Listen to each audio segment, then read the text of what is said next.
एक गांव में भोला नाम का एक किसान रहा करता था। उसके पास एक छोटी सी जमीन थी जिसमें वह खेती किया करता था।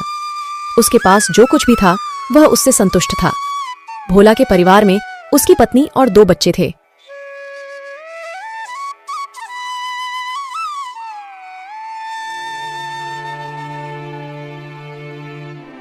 अरे भाग्यवान, आज खाना मिलेगा कि नहीं, या मुझे भूखा ही खेतों पर जाना होगा?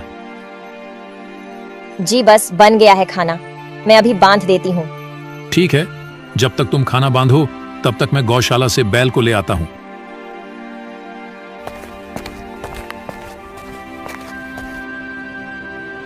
अरे भाग्यवान, जल्दी करो, मुझे खेतों पर भी जाना है।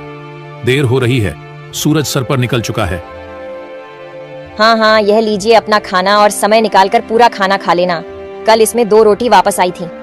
हाँ, वह कल गर्मी ज्यादा थी ना, तो इसलिए 2 गिलास भरकर पानी पी लिया था, तो उसी से पेट भर गया था, इसलिए कुछ रोटी बच गई थी। अच्छा, तो पहले आज पूरा खाना खाना, इसके बाद ही पानी पीना। हाँ भाग्यवान, जैसा तुम कहो। अच्छा, तो मैं चलता हूँ। फिर बोला अपने बैल को लेकर अपने खेतों के लिए निकल गया। खेतों पर पहुंचकर भोले ने काम शुरू कर दिया। कुछ ही देर में बैल चलते चलते थक कर जमीन पर बैठ गया। अरे बैल, क्या हुआ तुम्हें? तुम ऐसे क्यों बैठ गए? लगता है तुम थक गए हो। अब तुम भी बहुत बूढ़े हो चुके हो ना, और इतनी कड़ी धूप में तुम चल चलकर थक गए होगे।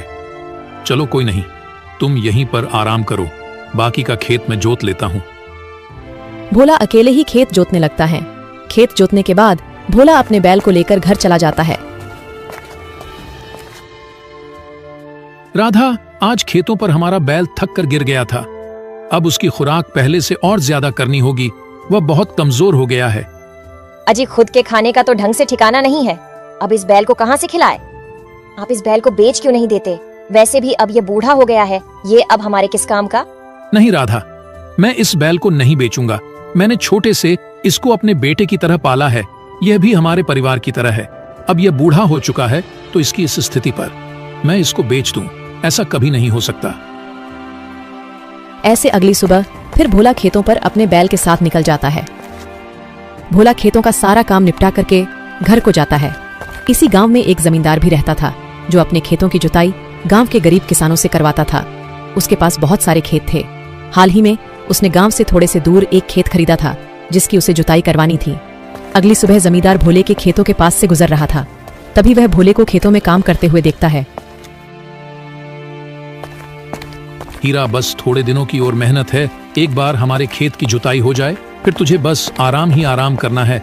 बस थोड़ा सा और मेरा साथ दे दे। अरे यह भोला तो बहुत मेहनती किसान है, मुझे अपने गांव से थोड़ा सा दूर वाले खेत की जुताई का काम इसे ही दे देना चाहिए। ऐसा सोचकर जमींदार भोला को आवाज लगाता है। भोला, जरा इधर आना।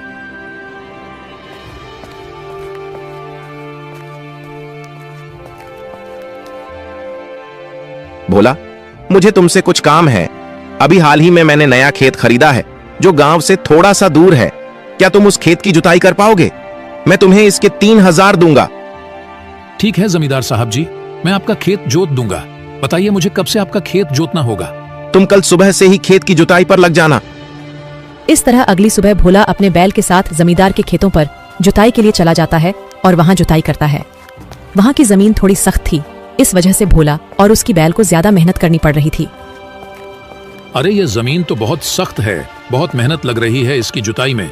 ये जमींदार साहब ने मुझे कहां फंसा दिया। हीरा, तू भी सोचता होगा ना कि यह भोला कितना चालाक है, सारे दिन मुझसे काम करवाता रहता है। पर क्या करूं, इस पापी पेट के लिए यह सब करना पड़ता है। अगर यह नहीं करूंगा तो मैं अपना और तेरे पेट को कैसे भरूंगा? खेत जोतने के बाद भोला अपने बैलों के साथ घर चला जाता है। क्या हुआ? जोत दिया जमींदार साहब का खेत?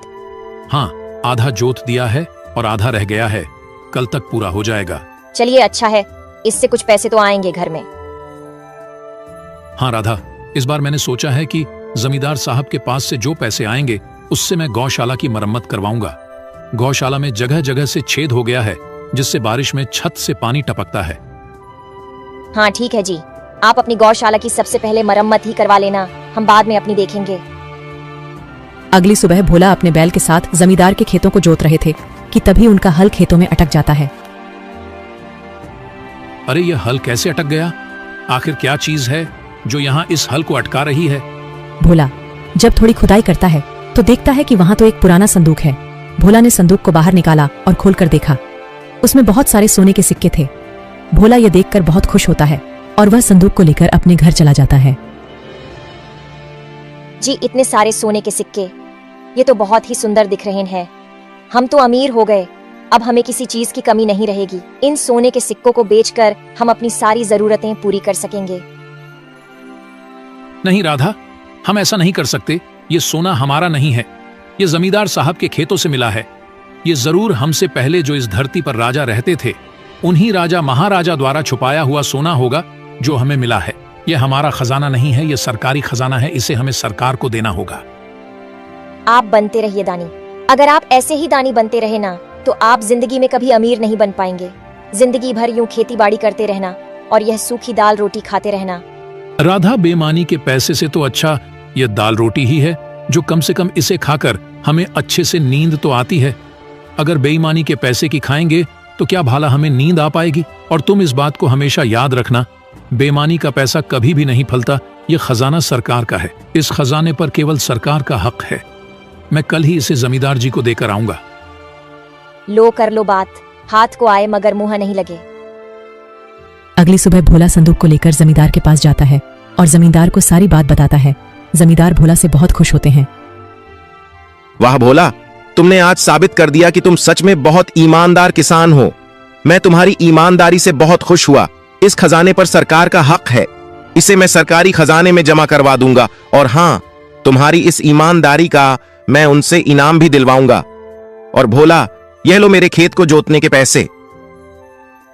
खजाने को जमींदार जी को देकर भोला वहां से चला जाता है। ऐसे ही कुछ दिन बीत जाते हैं। तभी भोला के घर एक व्यक्ति आता है। अरे भाई, इस घर में कोई भोला नाम का व्यक्ति रहता है क्या? इतना सुनकर भोला और उसकी पत्नी बाहर आते हैं। हाँ भैया बोलिए, मैं ही भोला हूँ। तुम्हें जमींदार साहब ने बुलाया है। भोला और उसकी पत्नी उस व्यक्ति के साथ चल पड़ते हैं। वहां पर भोला देखता है कि जमींदार साहब कुछ लोगों के साथ खड़े थे। भोला, तुम सच में बहुत ईमानदार व्यक्ति हो। जमींदार साहब ने बताया कि कैसे तुमने यह सारा खजाना लाकर इन्हें दे दिया। यह सरकारी खजाना तुमने ढूंढा है, इसलिए तुम्हें इसका इनाम मिल रहा है।